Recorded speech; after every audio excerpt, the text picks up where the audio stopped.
Chapter 36.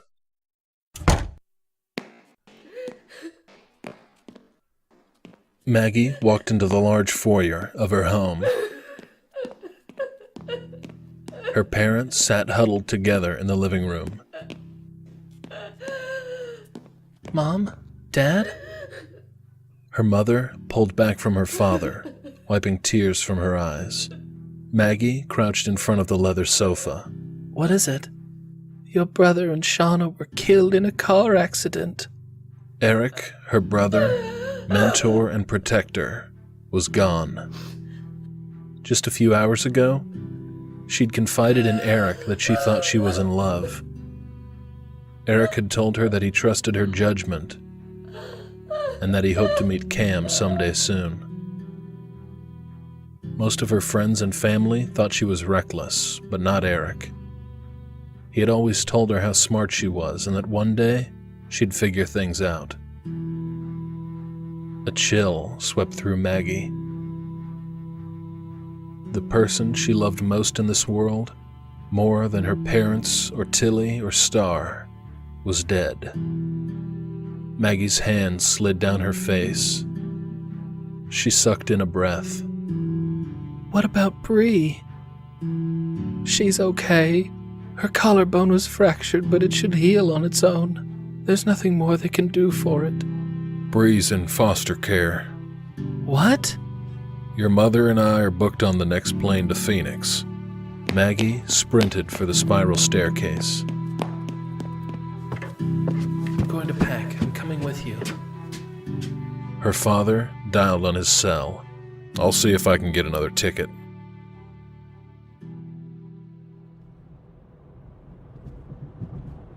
With Star's pep talk fresh in her mind and her brother's last words of approval echoing in her head, Maggie had to talk to Cam before she left. Otherwise, she might lose her nerve. This might be her last chance to fix things if it wasn't already too late. She went to his house but didn't see his expedition, so she asked the limousine driver to take her to Copper Creek.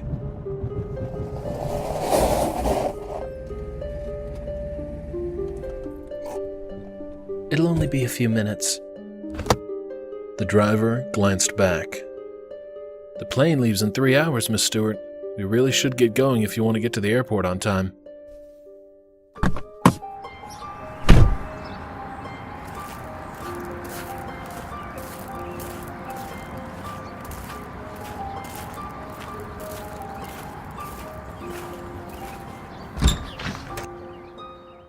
Emerald green everywhere. She smiled. Cam was at the far end of the dining room. He sat on top of a table, his booted feet dangling off the edge. A crowd of young adults, mostly girls, sat in chairs all around him. Cam looked toward her, then turned his attention back to the people surrounding him. He'd seen her. No turning back now. Maggie stood by the door, not sure if she should leave.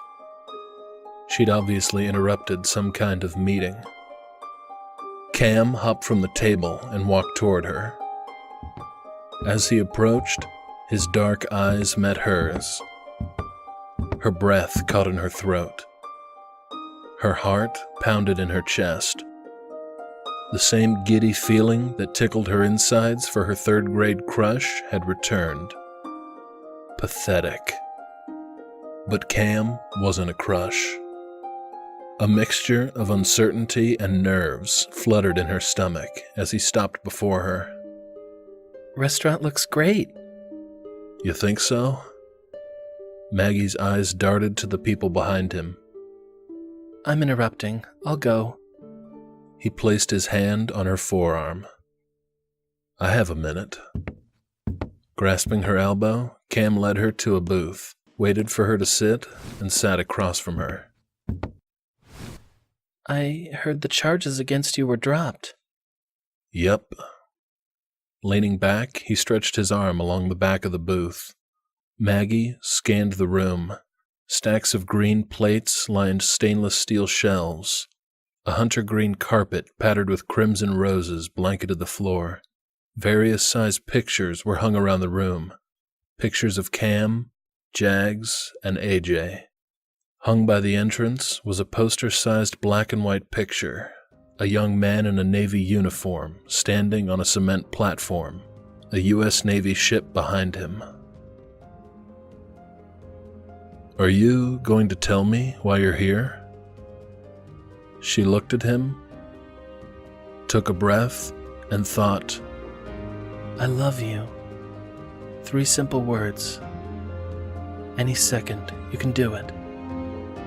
now that the charges are dropped, it's okay to be seen with me? I'm sorry. Maggie covered her eyes with the heel of her hands.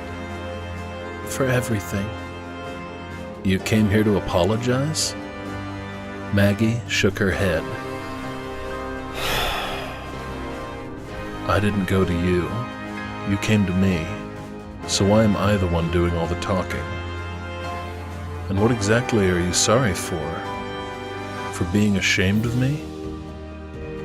Her hands slid from her face. No. Cam peered over his shoulder, looking at the people growing restless at the far end of the room. Bringing his focus back on her, he laced his fingers behind his head and leaned back.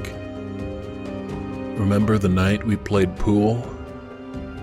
I asked you not to play games, and you told me that I was the one playing games because you had made your feelings clear?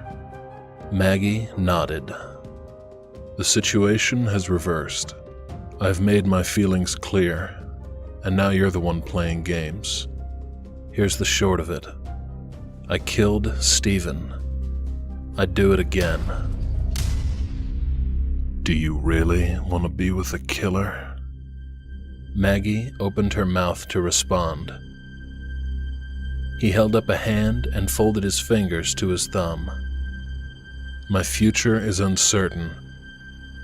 If I find out who the others are, I'll not hesitate to fuck them over. He arched his brows.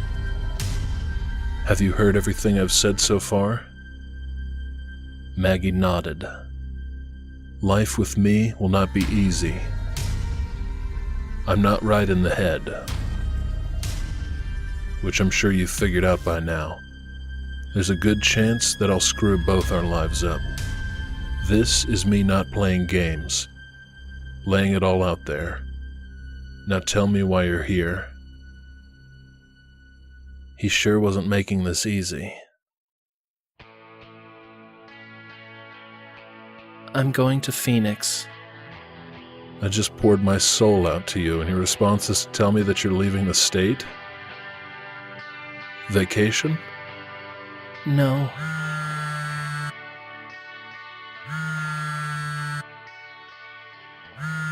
You going to answer that?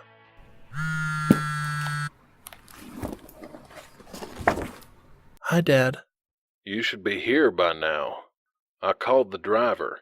He said you're at Copper Creek. Are you coming or not? Cam cocked his head as if he could hear both sides of the conversation. Yes. I'm leaving right now. If you miss the plane, you're on your own. I don't have the patience for your games today. Got it. She hung up. Breaking my heart once wasn't enough for you? That's not it. Cam stood. You need an ego boost, honey. Here it is. I still love you and probably always will. Does that do it for you? Maggie's lips parted, but the words escaped her. She stood and looked up at him. Her eyes shifted to his mouth. She leaned in, her mouth close to his. I told you, I don't work like that.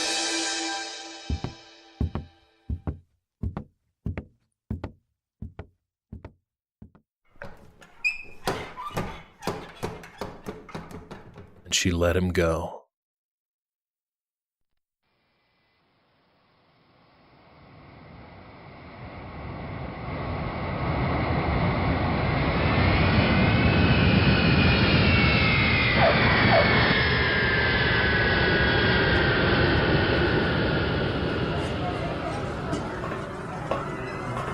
Maggie and her parents landed in Phoenix.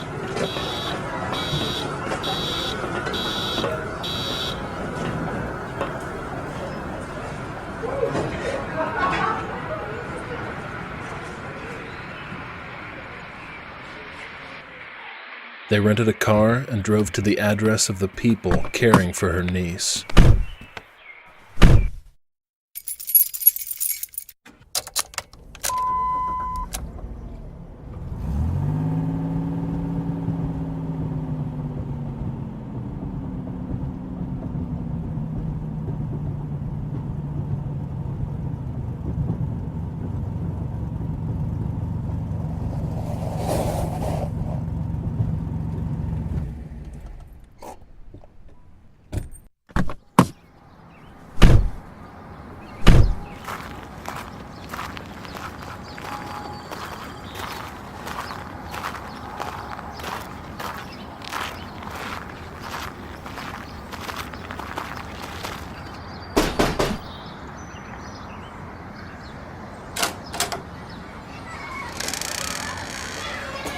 A man opened the door.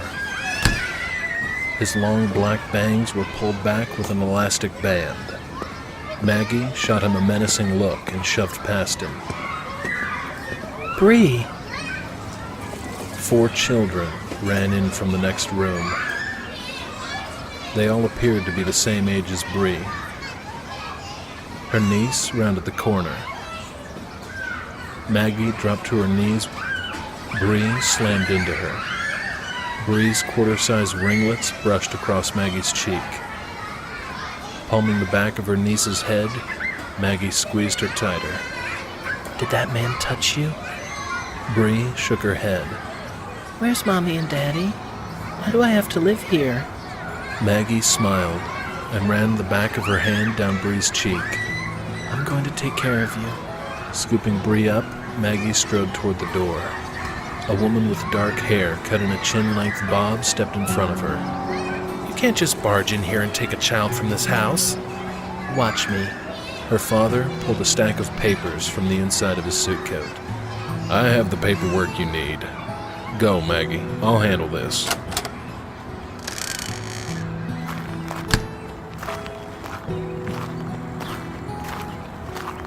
Maggie jogged to the mid-sized sedan they'd rented, put Bree in the back, and climbed in beside her. Bree climbed over Maggie and sat across her lap. We were in a car accident. I know. How's your neck? It only hurts a little. Where's Mommy and Daddy? We'll talk about that later. I was so scared. The policeman had a gun. Maggie cupped Bree's chin. The policemen are the good guys. Don't be afraid of them. Can I go home now? Maggie hugged her niece. Yes.